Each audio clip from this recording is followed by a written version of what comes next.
has worked as a real estate developer in Providence for almost 40 years, rehabilitating historic properties in an effort to bring the city back to life. He married college sweetheart Julie at Kai in 1984, and they had 3 children together. Mark returned to formal practice in 2017. He is a Dharma teacher in training and helped start Providence's West Side Zen group, an affiliate of PZC, in late 2019. Anybody interested in that, you can join him on Thursday nights. And answering questions today is Zen Master Dae Kwang. He's been a monk since 1987 and received transmission in 96. Zen Master Dae Kwang has traveled widely, leading retreats throughout North America, Europe, and Asia, including 90-day retreats in Korea. His interests include meditation practices common to Christians and Buddhists. He currently resides here at the Providence Zen Center. So thank you both. Well, thanks everybody for coming. There are a few new faces, and I particularly appreciate people who leave our American life to come to this, Zen Center. It takes a certain amount of adventurousness and a certain amount of openness, and I appreciate that. That will serve you well in life regardless of whether you ever come back. And then for people who live here and work here or just volunteer here a lot, I really appreciate that, because it's just incredibly important to have a place like this to develop this practice. So I'm actually talking today about sangha, which is one of the 3 jewels of our, I don't know what you call it, our group of ideas, and Buddha, Dharma, and sangha. And sangha is community. It comes from sort of Sanskrit and Greek and whatever, to mean oneness, together, like one. And here we talk a lot about together action. So I wanted to kind of get into it. Mark Houghton was saying a couple of weeks ago, human beings are not solitary creatures, and we're not herding creatures. Although I have to say, every time I go on a longer retreat, I end up sort of coming out of it thinking we're all just lemmings going over a cliff. It's inevitable. We are just going over the cliff every generation, and it's a huge question that comes up when you spend time with yourself. It's like, what do you do with that question? Anyway, but we're tribal. We bond in groups of like-minded people.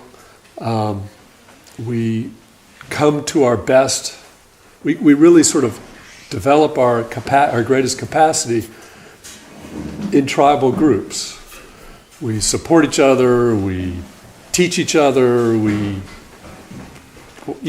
affect each other pretty profoundly when we are together. There's one of the things that we say here is, there's a pot of potatoes. In Korea, people clean potatoes not by pulling them out one by one and scrubbing them really hard, but you put them in a big pot of water and just shake it. And the dirt just kind of gets knocked off. And so when you're in a group, when you're all together, you're constantly kind of rubbing up against each other. And if you don't run away from it, which is, of course, a natural inclination, I'm uncomfortable with you, I'm going to leave. You make me, when we stick with that feeling and not just kind of, you go away, you're a problem, I don't like this, I don't like that. When you stick with it, it cleans your character. It's also, anyway, so we, this togetherness in terms of being sort of innate in us, there's how many solemn ceremonies start with, we are gathered here together. It's just and so we sort of, the Beatles, I get by with a little help from my friends. I get high with a little help from my friends. And that was maybe a little bit of an inside joke about drugs, but really it was about we inspired each other. Not even inside. It was like 1969 or whatever. But, we inspire each other, right? If we are actually sincere with each other, we end up inspiring each other. So it's super important. The like-mindedness really amplifies our efforts. When you don't have to constantly check, if you will, where someone's coming from, and am I, bothering them with this idea or with this behavior, with putting on this robe. If you're with a group of like-minded people, everything is stronger. Tim Callahan, who's a teacher in LA, at the end of a retreat during a circle talk, he talked about, he goes, I feel like we're all on a boat and we're just rowing it together. It's a really great image for what, sangha is about. Tony Sager, another teacher, left for a while. Never stopped practicing, never stopped formal practice, but he left our sangha for a while, and for 15 years or something. And when he came back, he just had this incredible homecoming that came over him. Myself, when I came back, I was sitting with Barbara Rhodes, Sung Young, who runs the school, leads the school, doesn't run the school, is our sort of primary teacher. And we were just sharing, understanding, sharing a little bit of language, but mostly just sharing the language. Sharing an understanding and sort of an acceptance that this is important. This lesson, this Dharma, this situation is the most important thing there is. And it was just miraculous for me to be able to not feel like, well, I can't really tell this person everything that I'm feeling or believing, because they're like, yeah, really? It's, these sort of questions arise. We talk a lot about a great question. And then we talk about don't know. We ask this question, what is life? Don't know. Well, in our society, Western society, in developed society, not knowing is really negative. Like, you don't know, and the person either says, I don't know, sort of like, insolent, or they're like, I don't know, I'm failing, and it's really not the case here. Here, that question is the whole point. What is this? What,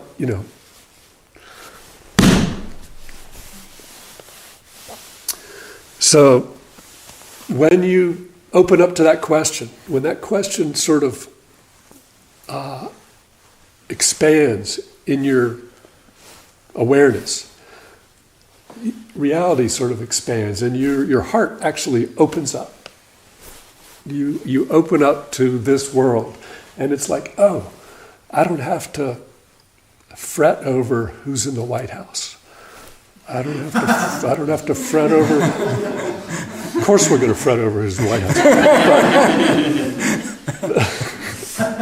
but it's not that he's going to be gone one day, and whatever. So it's.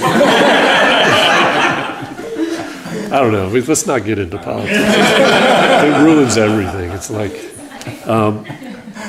but anyway, it's just that's why we're here, to ask this question. And the other thing about in Western society, like when we're little, we go out and we look at the stars and we wonder. We're like, wow, but we can't answer how big it is or where it came from or what is it. We're like, so pretty soon we just don't really ask. We go out and we look at the stars and we're like, wow, that's beautiful. Cool. I wonder how, wow. But then we're like, well, I'm not going to answer the question, so we move on. Right? That's the way we're raised, is like, and then pretty soon you just really move on. So what we do here is we sit down and we just ask this question. Just sit and ask this question. And if you do that, it expands. it's, I've said this here before, but Dennis Dermeyer likes to talk about our practices like walking through the fog. You walk through the fog, you walk through the fog, and then one day you're wet. Holy cow, I'm wet. And you can dry off, you can like screw it all up, but anyway. So Satsuni, the person who started this school, this remarkable Korean monk, he came to this country knowing no English at all, like just didn't know English. And he took to and Zen is really, lends itself to this. He took to these phrases, human beings, number one bad animal. It's like, oh my God, it's pretty easy to see that in a way, given our ability to destroy and the things we do to each other and the way we treat animals and everything else. But he talked about it's our number one privilege to be born a human being. And I'm not speaking from my experience. This is from what he and others have said. But it's incredibly rare to be reborn as a human. It's just like an incredible. And then to add to that, to meet a Zen master, to really who wants to meet you. Anyway, to meet a teacher who. To find a teacher, it's not just meeting, to find a teacher is incredibly rare. It's more rare than finding a grain of sand on the beach. So we have this incredible opportunity that this place, this community makes possible.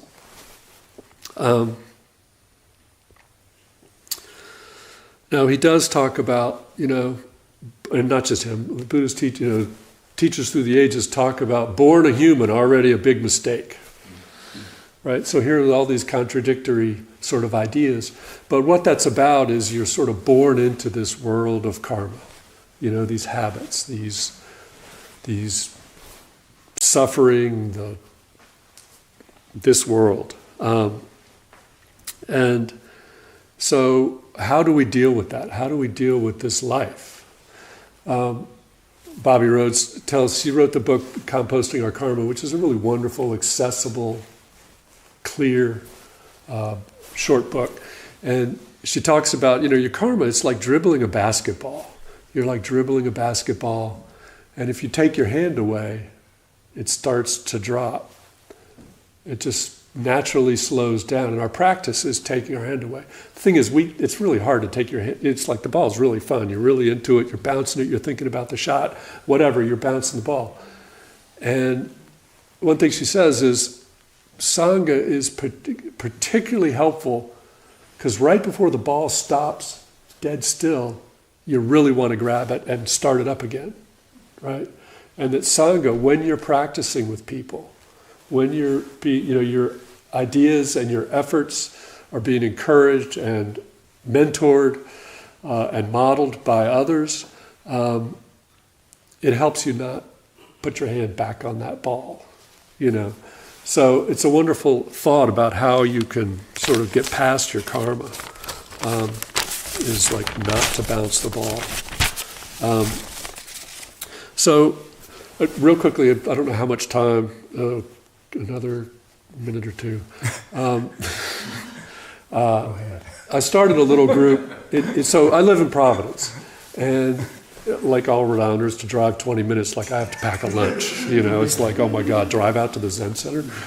So especially at rush hour when I'm usually working late, and then it's rush hour. So to get out here for evening practice and then morning practice, rush hour, I'm like, I'm just not going to get out there that much. But I really want to practice with people. So I was coming out here and I was seeing people driving out from Providence, and I know a lot of people in Providence who are really intelligent, have a lot of questions, are pursuing it with full heart, trying to improve their lives and trying to help the people around them, but they don't have a vehicle. There's no vehicle to take them there. That we're all working on each other, but there's no here's the practice, here's the thing I do every day. And my generation, we don't want to join a religion. We don't want to, we're like, no, we were going to go out and have our own revolution, and it wasn't going to be, wearing a bunch of robes and stuff. So for them, it's kind of not in their nature. I can't just say to them, well, if you have that question, come out to the Zen Center, talk to a great teacher. It'll be really cool. Because it just, it's like Zen. It's austere. It's hard. I can't, you read a koan and you're like, what the hell is this? So started this thing with the idea that it'll be informal. It'll be 10 minutes to chant. Nancy Hedgepeth helped a lot. Kwan Heng Sanim helped with it to get it started. They would come on Thursday nights. And, 10 minutes of chanting, 20 minutes of sitting, 10 minutes of walking, 20 minutes of sitting, and then a brief reading. And slowly people, so it started right before COVID. A bunch of my friends came. They were like curious. They were into it. And we were practicing. COVID hit. And a bunch of them are on Zoom a lot for their job during COVID. So they're like, I'm not going to go on Zoom. I'm not coming to practice with you. And I'm not going to go on Zoom and practice after being on the, it's not happening. So they all left. But I kept showing up. Every Thursday I would show up and turn on my computer and pull up the thing. And usually there were a couple of people there. There were 4 or 5 people or whatever. And just kept doing it. And sort of a different crew arrived. And they tend to not, my friends never came back. So COVID ended. And, and so it's really gratifying.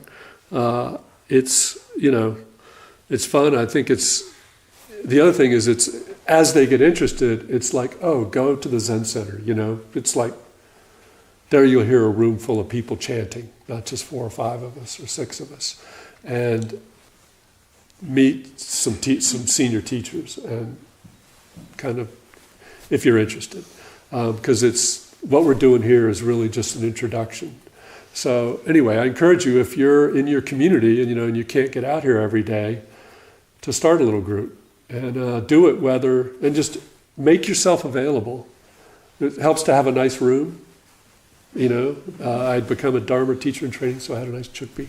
So, have a couple of little ritualistic things, but I don't have Buddhas all over the room. It's not full of my stuff. It's actually my wife's yoga studio. So works out pretty well, and so I encourage you to it. It's pretty meaningful. So anyway, our job as sangha members is to support each other in these questions, to really work specifically to build this place so we can come here for retreats, come here for teachers, come here for intensive practice, just the living practice, which is really where the potatoes happen. And then use that expansive of mind or that generosity to go out and help your sangha members, of course, but to help the world, whether it's, the animals in the world or, working on sort of world hunger, whatever it is, just get out and do something to make the world a better place. That's the point of our practice. We like to say, save all beings from suffering. And of course, you individually are not going to save all these individuals from suffering, but in this practice is saving all beings from suffering. So, thank you. Thank you.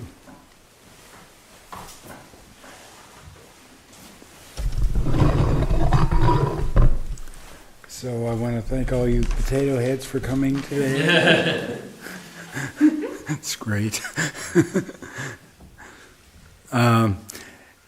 It's interesting because one of Zen Master Sungsong, our founding teacher's main teachings is together action practicing. It comes from the Chinese term Wu Wei, which means no action, but actually means together action, or just do it, as he translated it, which is brilliant. But anyway, because many times when we think about Buddhism, we'll think about Bodhidharma or Buddha, and obviously they didn't practice together with anybody. Bodhidharma was in a cave. If you've ever been there, it's like a concrete garage buried in the ground there by the Shaolin Temple, or you're underneath a tree like the Buddha, and you're just sitting there by yourself because it wants to sit underneath a tree, particularly when it's raining this afternoon. But on the other hand, the important question there is, why are you doing it? And we don't do it for ourselves, we do it to help the world. So that's the togetherness part of it. So even when you're sitting alone, we're trying to let go of ourselves so we can become one with everything that's around us. Does that make sense? Because if you just think about the Buddha or Bodhidharma, you think, oh, I got to go off by myself. But when you come here, you're not off by yourself. You have to sit next to these creeps. But that's actually good. So actually, the more trouble people make, the better it is. I used to think that the Zen Center should be this harmonious, peaceful, just like singing a hymn or something. But no, that isn't the way it is. Usually people are fighting and stuff, but that fighting is a technique. It's not a real fight. It's a technique. So any questions about Buddhism, Zen? Yes, please. So I know that this Zen Center has been around for a while. We've been here since 78. Wow, a long time. I'm new. This is only my second day here, and it seems very traditional in Right. the practices. But with the time that it's been here, are there ways that the Zen Center has kind of evolved or learned and adapted to ways to connect? And what would those things be? Yeah, right. So if you go to Korea, many people have this very interesting experience. Like, wow, this is nothing like the United States, And first of all, there are religions of belief versus religions of experience. So Taoism, Buddhism, to some extent even Hinduism, where Buddhism came from, are based on experience rather than belief. So we don't give a crap what you believe, actually. We even have Catholics come here. We don't care. So that's one thing. That's one evolution. It goes from being Buddhist to being kind of like non-religious. So Zen Master Sung Sung's father was a Presbyterian minister, and his sister was a Catholic nun. So go figure that one out.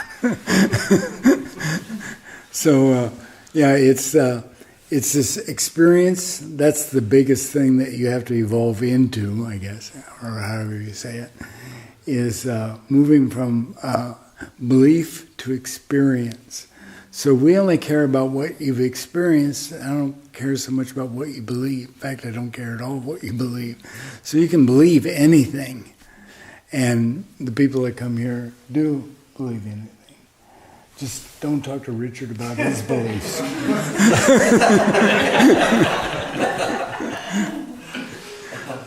Right? So that's kind of different because we're raised in a culture that's based on a religion of belief, Christianity, I guess. And there's, sorry, you have to stand there so long. That's okay. Rest your legs too. But some of you have heard this, so please bear with me while I tell this story. We're in a restaurant in Kentucky, and Zen Master Sung Sung, that's in behind the screen there. So if he's sitting in a restaurant in Kentucky, he really stands out, right? Because it's Kentucky. So we're sitting there eating, and we have this waiter, and I just noticed during the meal, the waiter just gets angry, more and more angry, more and more angry, and then we get up to leave.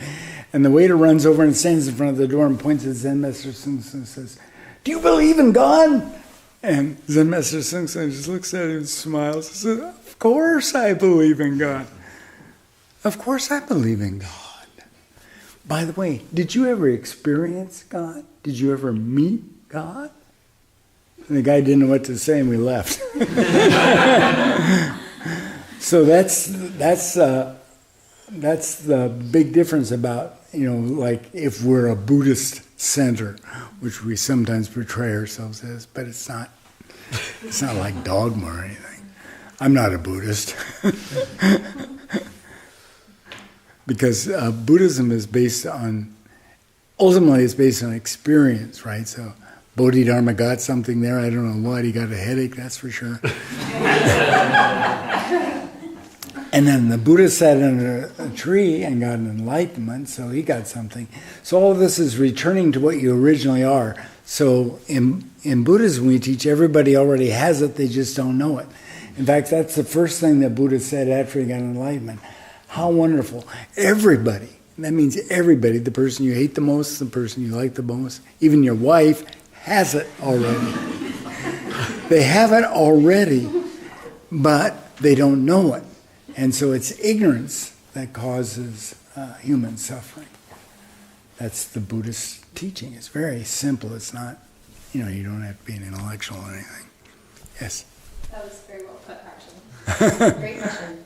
I just wanted to commend the people in the room. I thought, you mentioned rubbing potatoes and kind of with the friction we were able to grow, and that's how we're able to learn and be with one another and help one another in an organic way. And I wanted to commend the people in the room in the back corner. I don't know if you were paying attention. As you were speaking, you were actually saying that. There were people in the back just, saying, hey, take a chair. And, hey, let me help you sit down and have a spot to, sit and listen. So I wanted to say that, restores faith in humanity when you see little things like that. So thank you. I much appreciate that. My question is actually kind of similar, a little bit different, more so how do we kind of help each other with that together action, to really stick with that and not let ego or ignorance get in the way of that. So right. More simple. Thank you. Practice.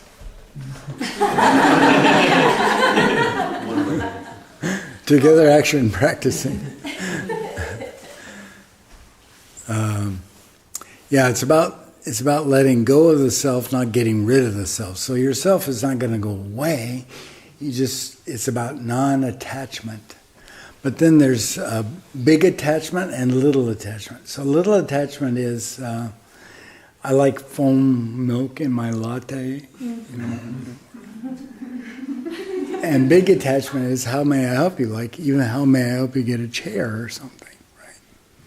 So it's not about detachment, because we're here to help people, but it's about what kind of attachment. So it's letting go of the small crap and attaching to the big stuff. So Bodhidharma after 9 years and Buddha after 6 years, they come back. So Buddha just doesn't leave his wife and his kid forever. He comes back and helps the world by being, in his case, by being a teacher, right? So you might say, well, God, he's attached to his wife and his kid, but his kid becomes a monk when he grows up, and I think does his wife become a nun? I can't remember the story. No? I don't know. Oh, you don't know. I think she does. In fact, she might be one of the one of the first, excuse me.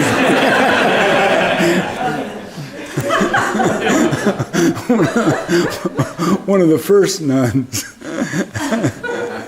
Because there's a lot of, ancient Hinduism is very sexist. It's very male-oriented. And we're always fighting with that crap, which is completely stupid, but it exists. And so you have to deal with it. Thank you. Any other questions? Yeah.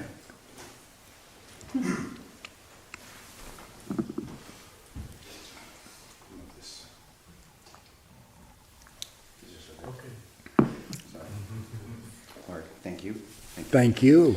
He's rebuilding the steps out in back. You see that construction thing? That's him. Yes, it's all dependent on the weather god. Right. I have adult children, 18 and 24, so our conversation has kind of evolved over the years. And we had a conversation yesterday over dinner. We went out.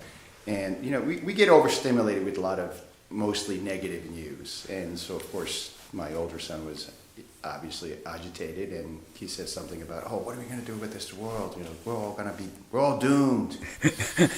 And I think out of nowhere, I just said something like that I've always heard, the term, no karmic debt wherever goes unpaid.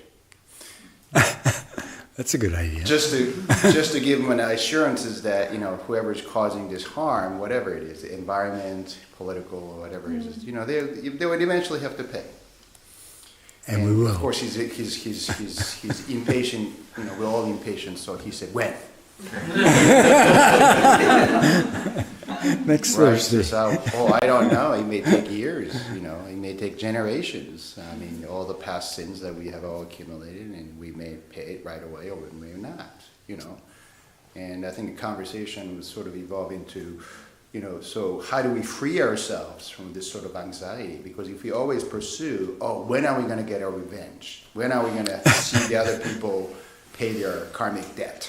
Right? I mean, it's out of our control. So that was the point of me trying to tell him, you know what? Just eat.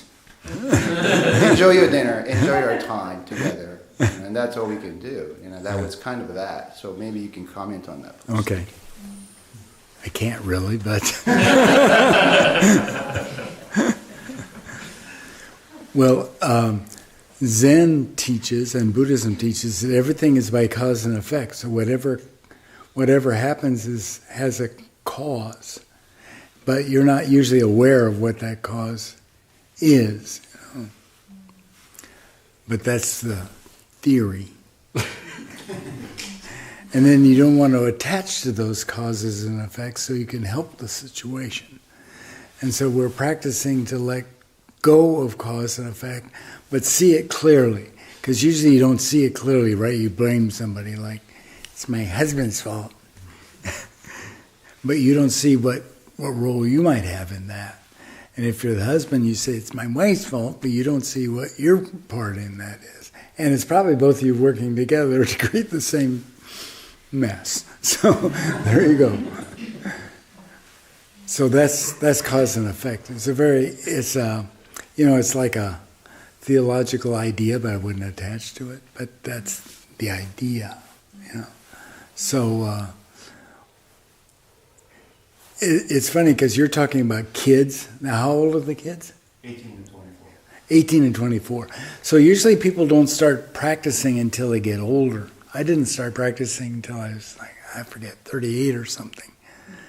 Because it never even dawned on me that practice was a useful thing. I was spending all my time, I was a teacher, but I was spending all my time studying texts and stuff.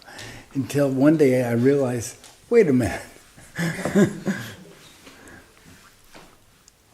The guy I was an expert on died before 1940, so he missed Hitler, even though he was a Jew living in what was then Germany. It's now in the Czech Republic. God, what's the name of that town in the Czech Republic? I can't remember. Well, his name was Husserl. But he lived in the Czech Republic, but he's German because the Czech Republic used to be German before World War II. It was heavily German. Now it's not German at all. So those kind of things are always going round. So you have to, one way to cut through that is by letting go. And as you let go, as you detach, it's easier to see more clearly. That's the idea, to have a clear mind. So when you see clearly, then you even see your own crap. Which is pretty scary, but you do it.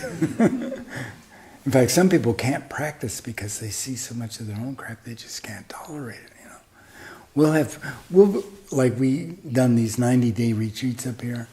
Sometimes you'll have people leave after 3 days. Oh, I'm going to sit for 90 days. Okay, sit down, And 3 days later, they're gone because they can't tolerate the fight that's going on inside their own mind, And that happens a lot. In fact, that's the biggest hindrance to practicing is your own mind. It's a theory. I think it's true. You don't like sitting there looking at yourself because what's more boring than you? from my own experience, I know there's nothing more boring than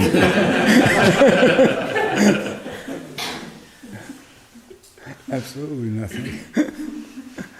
That's why people fall asleep when they meditate. It's not because they're sleepy.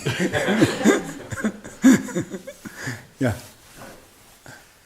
So I have a question about this idea of helping the world. Right. And I feel like a lot of people, a lot of times we sort of separate out. There's like this period of like preparation and like self-care, which is the term that I kind of like bristle at again sometimes. Sometimes I feel like it's like more virtuous to like just suffer and power through or something. But then there's like two phases of like kind of like the prep, like kind of preparing yourself, taking care of yourself, making sure that you're okay, so that then you can go out and like do service and like help. Right. And so I guess when we practice sort of in a Zen context, like is the idea that the practice is in preparation to then like go out and help, and we're like kind of building wisdom, or is the practice itself like it feels very kind of like self-centered often, like I'm sitting here, I'm just like inside my own head, Right. So I guess like how much of that is Right. helping just by sitting there. It doesn't. Exactly. So one thing, the basic thing that shocked me about Buddhism is Buddhism teaches that there's no past and there's no future. But we're always thinking about the past and the future, right? Like, what am I going to do after I practice here? I'll be able to get up and go help people. That's a fiction, right? Because nobody can give me. Can anybody here give me 1 second of the future? Just one. There's probably a lot of seconds off in the future, at least theoretically. They don't drop a bomb in the next second. Right? But you can't give you one. But you can think about it. So it's about letting go of your thinking so that you can, and the helping doesn't start, like next week I'm going to start helping people when I'm prepared. It starts right now. And you're one of the people that needs help, by the way. You haven't noticed. So there you are. You're stuck in this just now. Zen Master Dae was a genius. He called that just now world, right? We live in a moment world. So we live in this moment, but we can think about anything. This morning I was thinking about the Roman Empire, because they have this article about being able to map all the roads in the Roman Empire.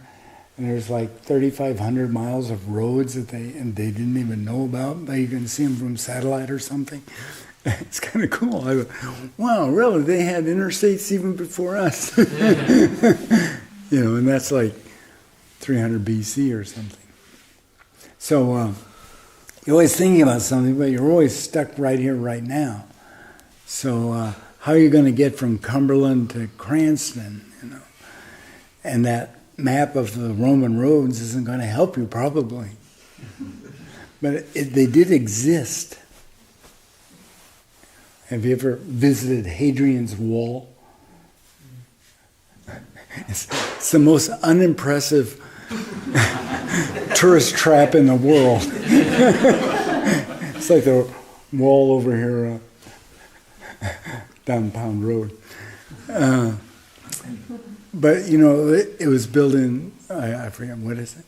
What is Hadrian? 600 BC or something. Anyway, it's a long time ago. And it was built in England, or what's now England, right? Interesting. Kind of. Or shocking. That's what it is. Shocking. But when you think about, it always blows my mind when I think about it. It's only right now, because I think, well, you're an 81-year-old man, you're going to die soon, probably before the day's over, But, that's just some idea.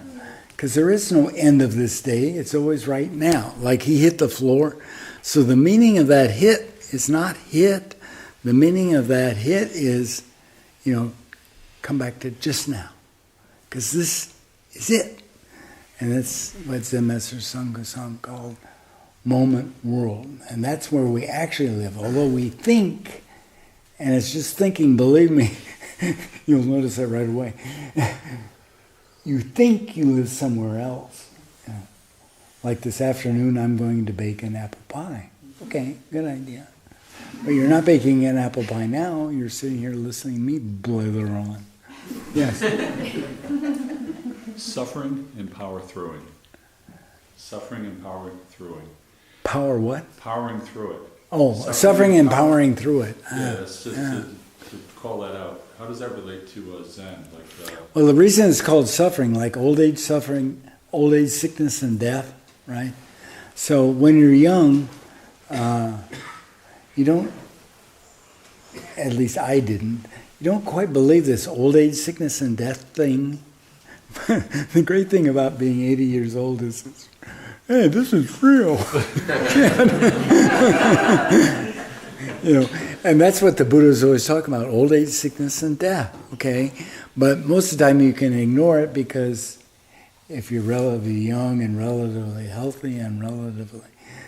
But imagine, old age, sickness, and death are actually your teachers because that's what creates, for sure, that will create suffering.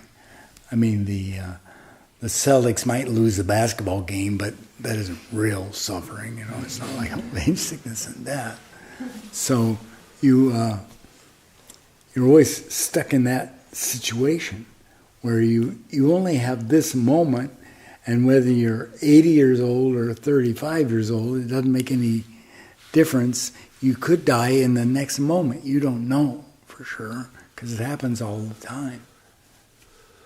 Like our head teacher, he mentioned, Barbara Rhodes, she's supposed to lead this 7-day retreat at the 1st of December, but she can't because she had a bicycle accident and smashed her head, so she has bleeding inside of her brain and she can't come, and she broke her elbow too or something else. Yeah. So, but you never know, when am I going to get... I stopped riding motorcycles and bicycles like in the 80s because it scared me too much, and I wasn't scared because of my skill, I was scared because all the experiences I've had of what other people do, right? Because if you haven't noticed, there's other people out there on the road with you. and what kind of drivers are they, for Christ's sake? They're good. And you have no idea, right? So it can be somebody who doesn't even know how to shift a gear shift to somebody who's a race car driver. You don't know. Yes. Would you mind kind of sharing what brought you to this path of spirituality and kind of like what were your greatest, I guess, some of your challenges on, you know, on your path to where you are now, right? As a spiritual. I think is this what I was already talking about. This thing about these explanations don't cut it in the end. So I was raised a Christian, but then this, just like this Zen Master sing song in the restaurant, you know, did you ever meet God? You know, that question was really real for me when I was a young university teacher. So that all those things come under what we call the great question of life and death, and ultimately means what are you? But it has all these other parts to it too, you know, like who was Jesus really, and did he really come back to life? And you know, and you can go on about that kind of crap forever, and people do. Right? And if you're clever, you can even turn it into money. So the other thing that got me is I was raised a Presbyterian. So in the Presbyterian Sunday service, they don't do any practice, of course, but they do some practice. But during every hour-long church service, there'll be a moment of silence, right? I don't know if you were raised a Christian, you might know about this. Okay, and the minister or the priest or the pastor says, and now we'll... I don't know, what verb do they use? Celebrate? No. We'll do a moment of silence. What? Take. We'll take a... right. We'll take a visit to the bathroom. So... And it always got me that they never did more than a moment But the first thing they did after the moment of silence is pass the plate. And my theory is that they didn't spend more time doing a moment of silence because they had to pass the plate. And so, you'd be sitting there. But they never gave any instruction about what that moment of silence meant. Like we'll teach techniques, like these, I suppose ultimately they're Hindu meditation techniques or something, or Taoist techniques, And so that tells you kind of like what to do during this moment of silence. So, okay, have a moment of silence. Okay, then what? Right?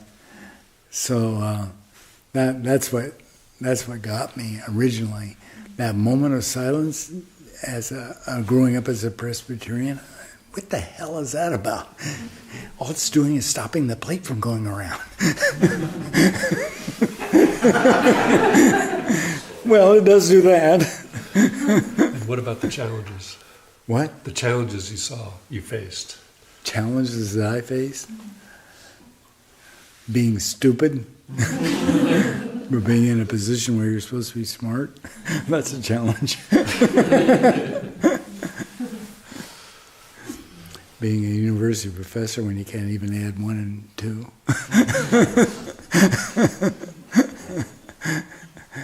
But life will always present you with challenges. People around you are dying, people around you are old or young because you're in a family, or you're in a relationship, or you have trouble at work, or you can't find your way home from work at night because you had too much to drink, or whatever the challenge is, it's there. Usually you're trying to figure out some way to avoid it. Like, I'm not going down Minden Road anymore at 2 o'clock in the afternoon because of the high school, right? So I can cut over on the other side of the river or something and come up over there and come down this way, and then there's hardly any traffic at all. That doesn't solve my life problem. Okay, it's over.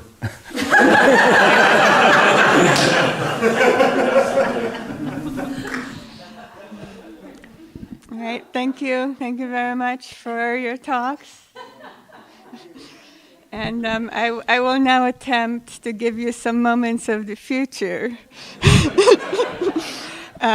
Next weekend, we have a Christian Buddhist retreat, which is offered in a hybrid format. It's on Saturday, and you can join online, or you can come here and sit with us. We also have the 7-day YMJJ retreat, which is a longer retreat. It's not going to be with Zen Master Song since she can't attend, but we will have another teacher, and we will announce that as soon as we know. And then we also have our 90-day retreat at the monastery starting in January. And the good news is you don't have to sit the whole 90 days. You can sit at least a week. And you do have to have previous retreat experience, so you have to first do, a 1 or 3-day retreat, or the whole week with the YMJJ to sit that. We also have some holiday events coming up. We have Arts and Crafts Day, when we're going to make decorations and put up the Zensgiving tree in the Dharma room. That's in a couple of weeks on Sunday. And then I think the following Wednesday is our Zensgiving dinner, which is obviously, well, not obviously, it's a potluck, and also it's our volunteer appreciation night. So if you have, yes, do not bring turkey.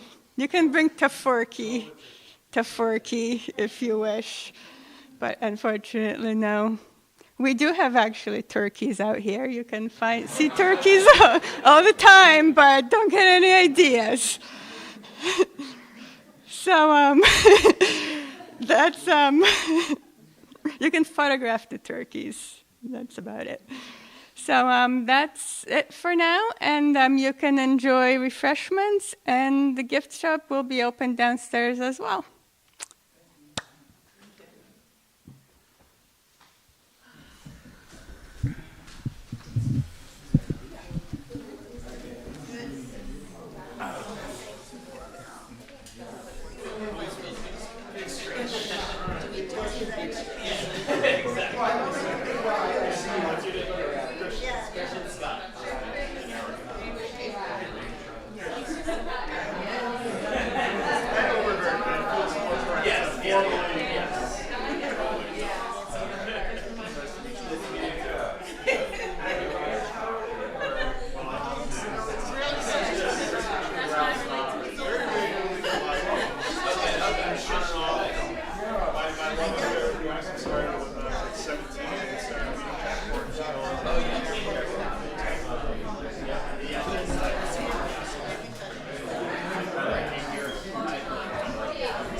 Yeah, they're moving so fast you can't even get out of your first pose.